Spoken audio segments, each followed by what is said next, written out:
Good morning, everyone. Happy New Year. I hope you're all having a fantastic start to 2018. I cannot believe that the new year is already here. I don't know about you, but sometimes I feel that the older I get, the faster the years go by, right?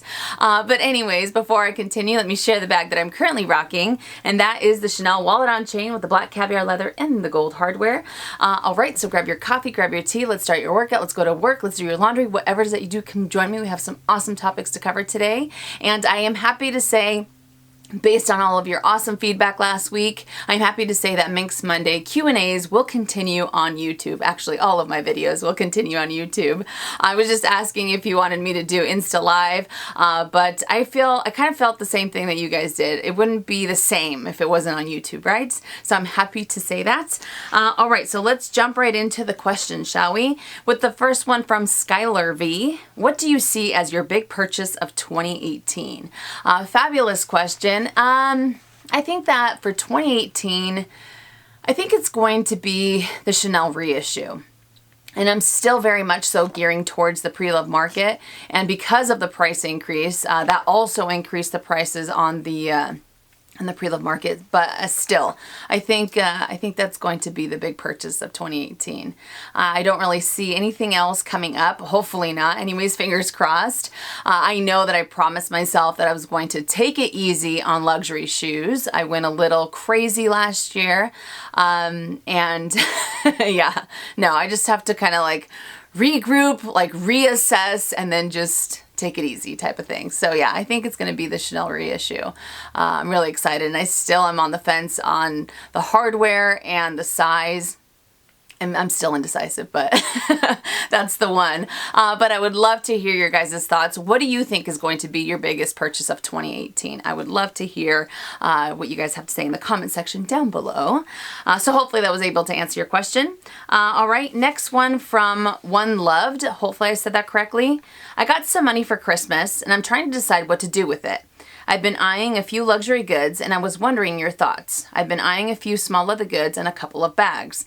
I'm trying to decide if I should go for a couple SLGs from 2 or 3 fashion houses, Louis Vuitton, Chanel, and Dior, or go for one bag from one fashion house, the City Steamer from Louis Vuitton, or the Lady Dior, or hold off and save up for a Chanel. They all make my heart sing. This would be my first luxury purchase, so basically what I'm asking is, should I get my feet wet or just jump in the deep end? Fabulous question, and personally for me, I always like to start off with small leather goods because I feel that with small leather goods, I can really get a feel for the brand, for the quality, and I feel that you really interact with small leather goods more than you would a handbag, so you can really see how the wear and tear would be. Or maybe, maybe if you have an idea that you might like, for example, epi leather, you try out their small leather goods and then you end up finding out that it's not necessarily for you. I'd rather go that route instead of going into buying getting a handbag first and then kind of finding out that way that you maybe aren't a fan of that particular leather or what have you. So like I said before, for me it's always been about going for small leather goods. Not going to lie though, sometimes it's gotten the best of me and I just jump right in and I go for the handbag. But it's all a matter of personal preference. Just for me, small leather goods always work out. Plus, if you end up going for the small leather goods, then you'll already have a nice variety of 3 different fashion houses as opposed to one handbag. So I don't know if that helps or not, but like I said before, personally for me, it's always worked out to try out small leather goods first, little baby steps, and then that way I can really kind of go all in and go for the handbag after I figure out that I really like the way that the leather works, the hardware, or what have you. So hopefully that was able to answer your question. Next question from JBB65. I just got a Louis Vuitton Capucine BB from my hubby for Christmas in the galette color. Love it as it goes with everything. In your opinion, what size is considered a mini bag? For example, this BB is a good size, 11 by 7, and with the top handle, it does not look too small at all. As it is an expensive bag, I don't want it to be dated soon. Fantastic question, and first and foremost, major congratulations on your Capucine BB. It is a beautiful bag, especially as you said in that color. It is stunning. Now, what I will say about the Capucine is that is a staple bag for the fashion house. Louis Vuitton wanted something kind of like what Chanel has with the classic flaps. Everyone Everyone knows that that's a staple piece for that fashion house, and they wanted something similar, so they came up with a Capucine. So whether you go for the larger size, whether you go for the BB, this bag is definitely here to stay. And because of the simple, clean lines that it has, it will definitely not be dated anytime soon, because it's it's just a beautiful, beautiful bag, and the silhouette that it has, it doesn't have too many bells and whistles or anything like that I feel would end up dating the bag. So no, this bag is definitely here to stay. But what do I consider a mini bag? Technically, a mini bag is a smaller version of a full-size version that's out there, right? But for me, mini means that it's something that I have to go uber compact in, something that I cannot fit a full-size wallet. And it's a little bit tricky only because I feel that with mini bags, some of the names are definitely misleading. I feel that with some of them, you can end up carrying a lot more than you might anticipate. Perfect example, the Palm Springs mini backpack. I can end up fitting my full-size Louis Vuitton Josephine wallet in there, no problem. I can end up fitting my Chanel O case with my cosmetics, packed to the brim in there, no problem. Of course, the bigger the item is, the more room it takes away from other items, but for the most part, I can end up carrying that. Whereas other smaller handbags, like the Chanel Mini Rectangular, I have to go very, very compact. I can't end up fitting a full-size wallet in here. I can't end up fitting my cosmetic case. So that's kind of how I draw the line when it comes to a mini bag. Another example that I wanted to share with you guys is the Alma BB. A lot of people consider this a mini bag because of how much you can end up fitting in here. I end up disagreeing with them only because I can end up fitting 6 to 7 essentials in here, no problem. I'm able to fit the full-size wallet. I'm able to fit the cosmetic pouch. So for me, that's really where I end up differentiating them for myself anyways. And I know that people will disagree based on the dimensions and based on the names. But if I can end up fitting a full size, that's where I draw the line. At least that's what ends up helping me out. And you said it perfectly. The Capucine BB is 11 by 7. This one is 8 inches in length, and I think the Alma BB is 10 inches in length, if I'm not mistaken. But I can fit a lot more in here than I can in here. And this one, super, super compact. Definitely can't fit all of my daily essentials, but this one I can. So it's all a matter of how people see it, I guess, or their personal interpretation of what a mini bag is. So even though a name might state that it's mini, and technically, as I said before, based on the fact that it is a smaller version of a full-size version, I don't necessarily consider it a mini bag. Like I said before, it's kind of tricky. It's kind of weird. It's all based on the bag, and it's all based on how much you can end up fitting in there, because the names are very misleading. Because if it says mini and you can still get away with everything and the kitchen sink, then it doesn't make it so mini anymore. At least I don't think so. But it's all a matter of personal preference and how people see it. So hopefully that was able to answer your question. All right, next one from Sheila Yvonne. Hopefully I said that correctly. I have been contemplating selling my Louis Vuitton Ellipse PM in monogram for about 6 months. I actually love the bag, but I am a crossbody girl through and through, and it's a hand carry bag. I want to start incorporating it into my lifestyle, and I'm curious. When do you reach for your hand carry bags? I bought a monogram strap to attach to the bag, but because of its shape, it looks awkward and bulbous on me. This is a great, great question, and for me, even though I am definitely a tote girl, I do love the hand carry bags. And for me, I end up using those the most in the summertime. And that really comes from the fact that it gets so hot where I live. I don't want to carry a big old tote, and I really don't go for crossbody bags too much in the summer. I mean, I have in the past, but even then, I don't want something on me. I have really long, thick hair, and because of the heat, I don't want to attract any more up here. And because of my chest, it just doesn't end up working out. So hand carry bags have been a lifesaver for me in the summertime, because it's off to the side. I don't have to worry about it being on me, and I can still carry quite a bit of items. So usually that ends up being my Speedies. My Speedy 30s. So yeah, it's more so in the summer than any other season, at least from what I've seen in the past before. So yeah, but it is a beautiful bag, and that's what I would end up doing if you wanted to incorporate it a little bit more.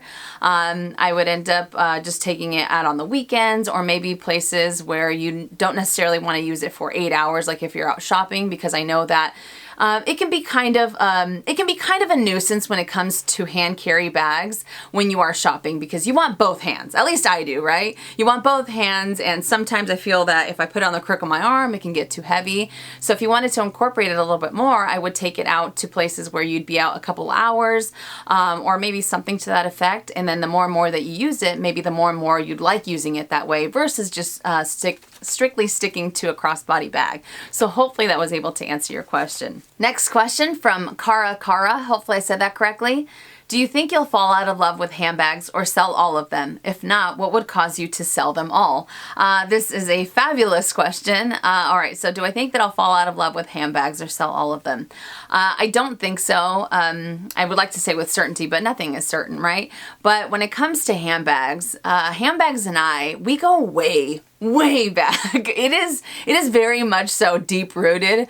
And from what I can remember, I always had handbags, whether, when I was little, and if I had an Easter outfit, if I had a Christmas outfit, I'd always had a corresponding handbag.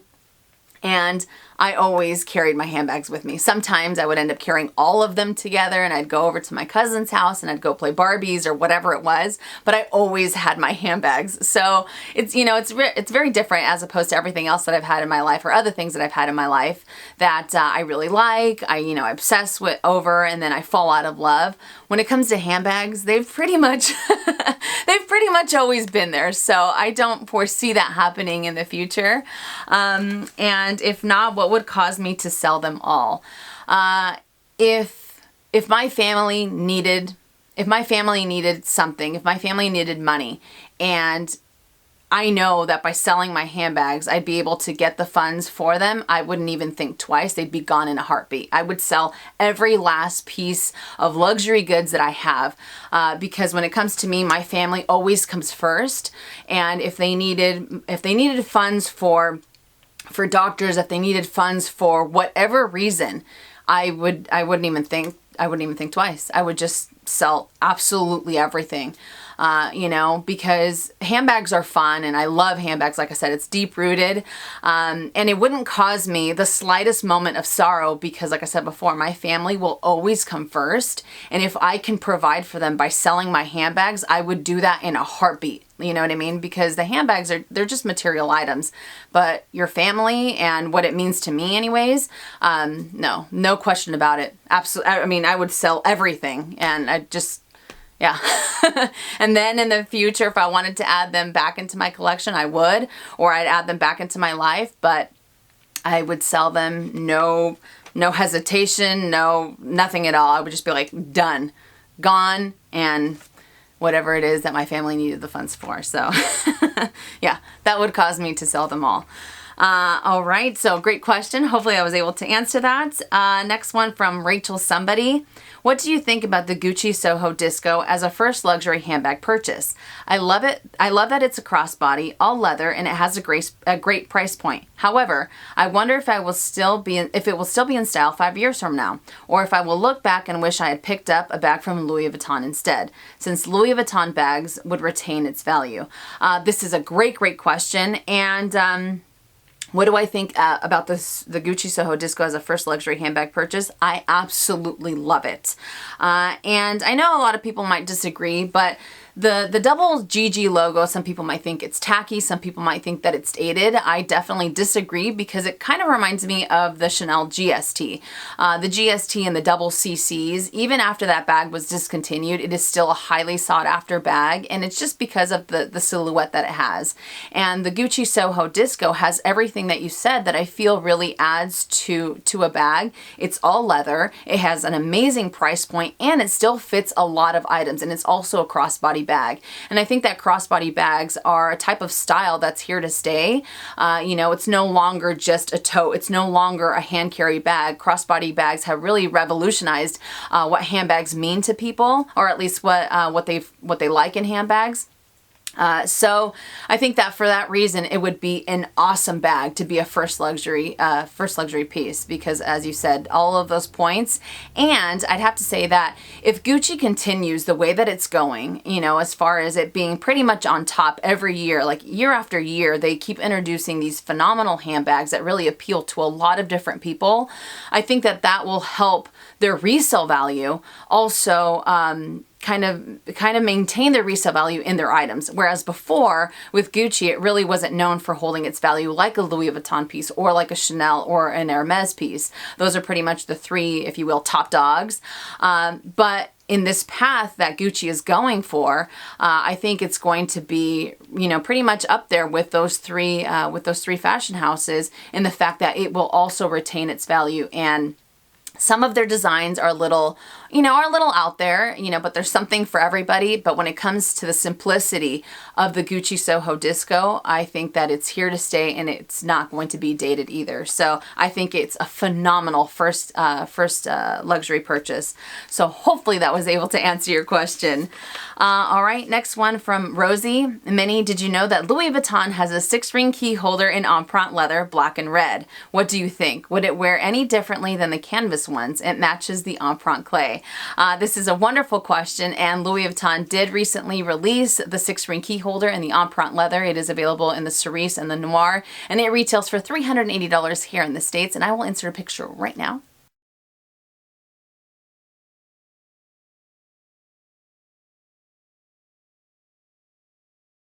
I got to see this piece firsthand at the boutique, and it is absolutely gorgeous. Do I think that it will wear any differently? I think that it'll end up molding a lot easier than the canvas one, because the canvas one is it's very durable because of the coated canvas that it has. But I also feel that it's a little bit stiffer, and the empreinte, because it's such a soft leather, I feel that it might end up being a little bit more comfortable to carry as well. So I see it molding a little bit easier, a little bit more comfortable to carry, especially if you were to use it in your pocket. The only thing that I would think of is that maybe the impressions of the keys would be a little bit more noticeable on the empreinte one versus the canvas one, again, because of the softness of the leather. But empreinte leather, as we all know, it's a very durable leather. It's a beautiful leather, and it's also the type of material that you can use in any type of weather as well. So you don't have to worry about water stains or anything like that. So I think it is a phenomenal piece. I kept thinking about it last year. I was thinking, should I get it? Should I get it? I had Lauren, was telling me, what do you think? Do you think that you'll end up adding it to your collection? I ended up passing on it at the moment, but I can't get it out of my head because I think it is beautiful. And the fact that it's available in the cerise makes it even better, because you guys know my love for the red. So I think it is a really great, it's a really great alternative if you're not too crazy about canvas and you prefer the leather aspect of Louis Vuitton, and maybe you're not a fan of vernis or epi leather. Then I think that the empreinte version would be a fantastic way to go. So hopefully that was able to answer your question. All right, next one from Ava Wen, hopefully I said that correctly. What do you think about the Chanel boy in patent leather? The wear, tear, and also the resale value. When it comes to patent leather, especially in the boy or any fashion house, I'm a big fan of patent leather. I've said that before. I think that they capture the colors beautifully because they're so vivid, they're so vibrant. But just for myself and my experience is that it doesn't necessarily wear the best, only because I'm not too crazy about the fingerprints that you end up seeing on the patent leather, and also that print transfer, that if you end up putting it up against a receipt or a newspaper or a magazine, then they'll end up absorbing that print onto the clear coating that the vernis or that the patent leather has, and then you wouldn't necessarily be able to get rid of it completely. So that's not a big point for me. And when it comes to patent leather pieces, they actually don't seem to hold their resale value as best as other materials out there. And I think it's because of the same thing, because of the way that it ends up wearing. And also that clear coating that patent leather has, sometimes it can end up being a little bit clouded. So I know that I've heard people say that they've used their patent leather pieces in the rain and it's fine for the, you know, like 6 months or a year, and then afterwards it starts to get a little bit cloudy just because of the acidity in the rain or whatever it is.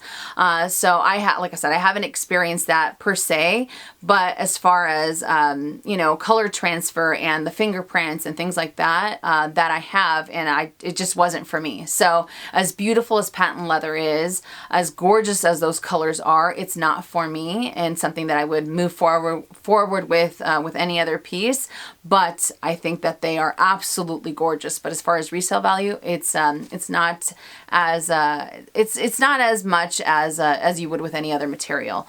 So hopefully that was able to answer your question.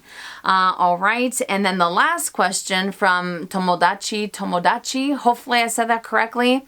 What do you think of vintage items, especially a vintage jumbo flat bag? Are they worth the money or better to buy a brand new one? This is a wonderful question, and you know what I really like about new Chanel bags is really the warranty that comes along with the bag, especially for the price point that they have.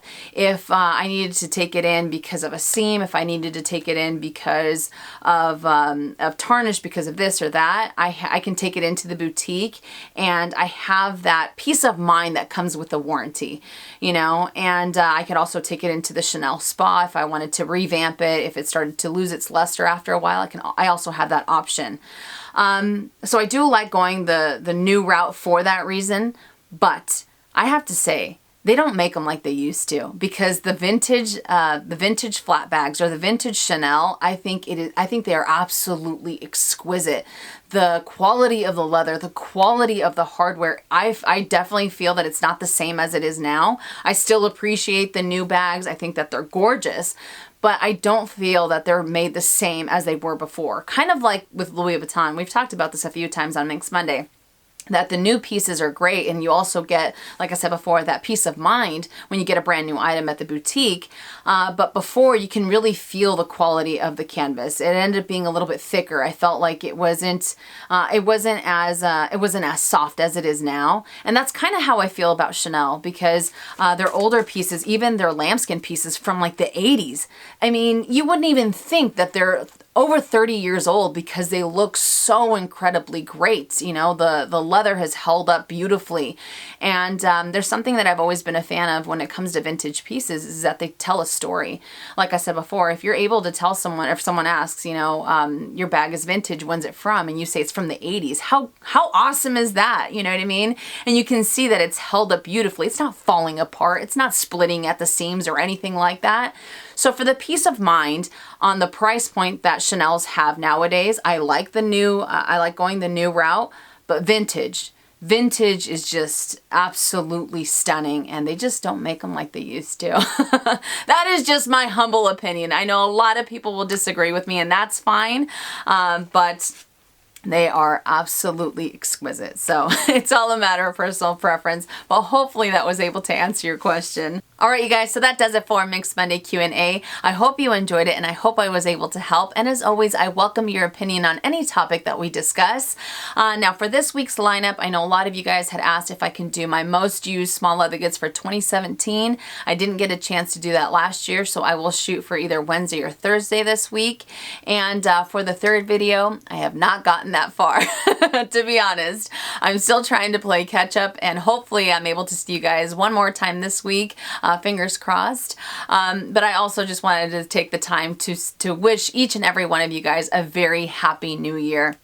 I hope that it is filled with love, health, prosperity, and everything that is good in the world. Like I mentioned in my holiday gifts for my YouTube family, I absolutely love you guys, and I wish you all to have the best year yet. Let's make this a fantastic and fabulous year. I know it's going to be that way. It's going to be fabulous, it's going to be fantastic, and it's going to be our best year yet.